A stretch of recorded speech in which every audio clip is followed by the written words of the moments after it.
कितने फीसद लोग नींद में खर्राटे लेते हैं लेकिन मानते नहीं है?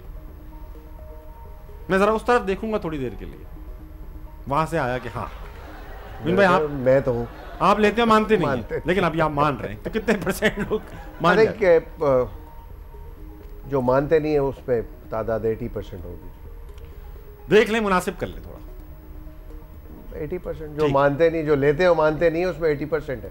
जो खराटे लेते मानते नहीं 80% लोग, क्योंकि वो खुद सो रहे होते हैं ना यार, क्यों मानेंगे? वो सो रहे हैं। इमाद 50% पे जाना चाहूंगा मैं। 50% लोग लेते हैं मगर मानते नहीं। 50% में इमाद को लॉक करें, 80% में भाई को लॉक करें। इमाद आप खराटे लेते हैं? जी लेते हैं। और आप मानते हैं? जी। ठीक है। अमर आप खराटे लेती हैं? नहीं। क्यों नहीं लेती? पता नहीं क्यों नहीं लेती, लेकिन मैं नहीं लेती। आप मानती नहीं? नहीं, मैं मानती नहीं हूँ, मैं लेती नहीं हूँ। किससे पूछो जो बता सके? नहीं, मैं अपने घर वालों से पूछा हुआ है कि मैं खराटे लेती हूँ, तो मैं नहीं लेती। उन्होंने ही बताया है। उन्होंने बताया खुद, वो खुद सो रहे हैं, उनको पता ना, वो भी ना मानते। नहीं नहीं, ऐसा नहीं है। जो उठा होता है वही बताता है ना इवेंचुअली कि आप। ठीक है, तो अमर आप कितने परसेंट कह रहे हैं? 70% पे अमर को लॉक करें।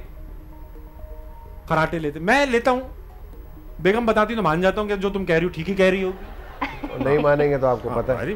अवाम की राय हम लेते हैं। खराटों की तरह ऊपर नीचे हो रहा है बैरोमीटर। मुइन भाई किस तरह खराटे लेते हैं? कई टाइप्स होती हैं खराटों की, कुछ छोटी रैपिड खराटे होती हैं। अपने खराटे कौन सुनता है? 44%।